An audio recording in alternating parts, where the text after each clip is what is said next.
നമസ്കാരം, ന്യൂസ് കാർഡിലേക്ക് സ്വാഗതം.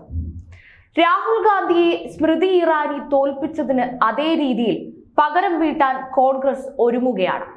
2024 പൊതു തിരഞ്ഞെടുപ്പ് ലക്ഷ്യമിട്ടുള്ള തന്ത്രങ്ങൾ മെനഞ്ഞ വിശാല പ്രതിപക്ഷ സഖ്യമായ ഇന്ത്യ അടുത്ത ലോക്സഭാ തിരഞ്ഞെടുപ്പിൽ വിജയിക്കാനായി ഏറ്റവും പ്രധാനമായി പ്രതിപക്ഷ സഖ്യം കാണുന്ന ഘടകങ്ങളിലൊന്ന് പ്രധാനമന്ത്രി നരേന്ദ്രമോദിക്ക് വാരണാസി മണ്ഡലത്തിൽ ശക്തമായ വെല്ലുവിളി ഉയർത്തുക എന്നതാണ്. 2024 വാരണാസിയിൽ മോദിക്കെതിരെ കരുത്തുറ്റ പോരാട്ടം നടത്തണമെന്നാണ് ഇന്ത്യ സഖ്യത്തിന്റെ തീരുമാനം. അതിനായി AICC general secretary Priyanka Gandhi അടക്കമുള്ളവരെയാണ് ഇന്ത്യ പരിഗണിക്കുന്നത്. ഉത്തർപ്രദേശുകാരിയും ഗാന്ധി കുടുംബാംഗവുമായി പ്രിയങ്ക കന്നിപ്പോരാട്ടത്തിന് മോദിയെ വെല്ലുവിളിക്കാൻ വാരണാസിയിൽ ഇറങ്ങിയാൽ ഗുണം ചെയ്യുമെന്നാണ് പ്രതിപക്ഷ സഖ്യത്തിന്റെ വിലയിരുത്തൽ. പ്രിയങ്ക മാത്രമല്ല, ബീഹാർ മുഖ്യമന്ത്രി നിതീഷ് കുമാറും ദില്ലി മുഖ്യമന്ത്രി അരവിന്ദ് കെജ്രിവാളും വാരണാസിയിലെ പോരാട്ടത്തിന് ഇറങ്ങാനുള്ള പട്ടികയിലേക്ക് ഇന്ത്യ സഖ്യം ഉൾപ്പെടുത്തിയിട്ടുണ്ട്. കെജ്രിവാൾ ആകട്ടെ 2014 മോദിക്കെതിരെ വാരണാസിയിൽ പോരാട്ടം നടത്തിയിട്ടുമുണ്ട്. അന്ന് 2 ലക്ഷത്തോളം വോട്ട് നേടിയ കെജ്രിവാളിന് 2024 വലിയ മുന്നേറ്റം നടത്താനാകുമെന്നും ഇന്ത്യ സഖ്യം വിലയിരുത്തിയിട്ടുണ്ട്. എന്നാൽ ബംഗാൾ മുഖ്യമന്ത്രി മമതാ ബാനർജി ഉയർത്തിയ ചർച്ചകൾ സഖ്യത്തിന് വെല്ലുവിളിയാണ്. പ്രധാനമന്ത്രിയുടെയോ സഖ്യത്തിന്റെ കൺവീനറുടെയോ മുഖ്യമായി കോൺഗ്രസ് അധ്യക്ഷൻ മല്ലികാർജുൻ ഖാർഗെയെ ഉയർത്തിക്കാട്ടണമെന്ന മമതയുടെ ആവശ്യം കഴിഞ്ഞ ദിവസം ചർച്ചയായിരുന്നു. അതിനപ്പുറത്തേക്ക് മമത ഉയർത്തിയ നിർദ്ദേശവും കോൺഗ്രസിനെ ചൊടിപ്പിച്ചിട്ടുണ്ട്. എന്നാൽ തൽക്കാലം പ്രശ്നങ്ങൾക്ക് പോകുന്നില്ല.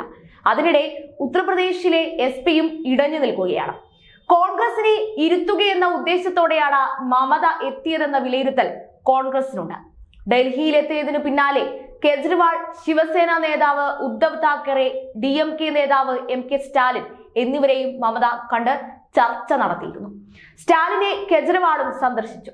അതിനുശേഷമാണ് മമത യോഗത്തിൽ ഖാർഗെയെ മുന്നിൽ നിർത്തണമെന്ന നിലപാടെടുത്തത്. ഇതിനെ കെജ്രിവാൾ പിന്തുണച്ചെങ്കിലും മറ്റുള്ളവർ പ്രതികരിച്ചില്ല. മുന്നണിക്കുള്ളിൽ കൂറുമുന്നണിക്കുണ്ടാകാനുള്ള മമതയുടെ നീക്കമാണ് ഇതെല്ലാം വിലയിരുത്തുന്നത്. എന്തായാലും ഈ 3 പേരിൽ ഒരാളോ അല്ലെങ്കിൽ കരുത്തനായ മറ്റാരെങ്കിലുമോ വാരണാസിയിൽ മത്സരത്തിന് ഇറങ്ങണമെന്നാണ് പ്രതിപക്ഷ സഖ്യത്തിന്റെ തീരുമാനം. ഇക്കാര്യത്തിൽ വരും ദിവസങ്ങളിൽ തീരുമാനമുണ്ടാകും. അതേസമയം ഇന്ത്യ സഖ്യത്തിൽ നിന്നും പുറത്തുവരുന്ന മറ്റൊരു വാർത്ത മല്ലികാർജുൻ ഖാർഗെയെ കേന്ദ്രീകരിച്ച് പ്രധാനമന്ത്രി പദ ചർച്ചകൾ നടന്നതിന്റെ നിതീഷ് കുമാറിന്റെ കലി അടങ്ങിയിട്ടില്ല എന്നതാണ്.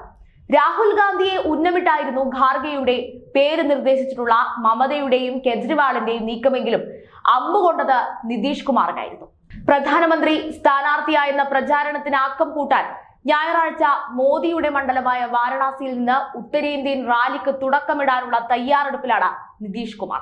ഇന്ത്യ സഖ്യത്തിന്റെ 4ാം യോഗം BJP-ക്കെതിരെയുള്ള 28 പാർട്ടികളുടെ ഐക്യപ്രഖ്യാപനമാകുമെന്ന പ്രതീക്ഷ തകർത്ത് മമതയുടെ നീക്കമാണെന്ന് കോൺഗ്രസ് വിലയിരുത്തുന്നു. ഖാർഗെയെ ഉയർത്തിക്കാട്ടണമെന്നാണ് മമതയുടെ ആവശ്യം. എന്നാൽ ഇതിനു പിന്നിൽ ഗാന്ധി കുടുംബത്തിന്റെയും നിതീഷ് കുമാറിന്റെയും പ്രതീക്ഷ തടയുകയാണ് ലക്ഷ്യം.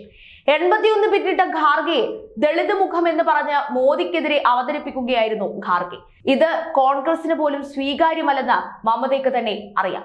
എന്നിട്ടും ഇത്തരത്തിൽ നിലപാടെടുത്തത് എന്തിനെന്ന് വ്യക്തമല്ല.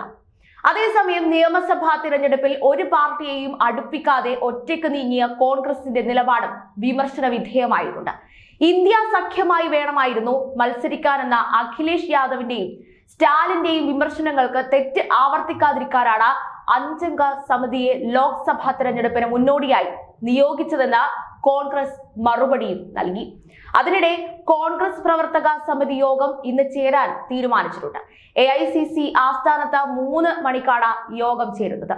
നിയമസഭാ തിരഞ്ഞെടുപ്പ് ഫലം അവലോകനം ചെയ്യാനാണ് ഈ യോഗം. സംസ്ഥാനങ്ങളിലെ സീറ്റ് വിഭജനവും രാഹുൽ ഗാന്ധി നടത്താനിരിക്കുന്ന 2ാം ഭാരത് ജോഡോ യാത്രയും അജണ്ടയിലുണ്ട്. മധ്യപ്രദേശിന് പിന്നാലെ രാജസ്ഥാനിലെ അഴിച്ചുപണി സാധ്യതയും യോഗം പരിശോധിക്കും. ഇന്ത്യ സഖ്യത്തിന്റെ മുന്നോട്ടു പോക്കും വാരണാസിയിൽ പ്രിയങ്ക ഇറങ്ങണോ എന്ന കാര്യത്തിലും ചർച്ചയും നടക്കുമോ എന്ന് ഇനി കണ്ടറിയണം.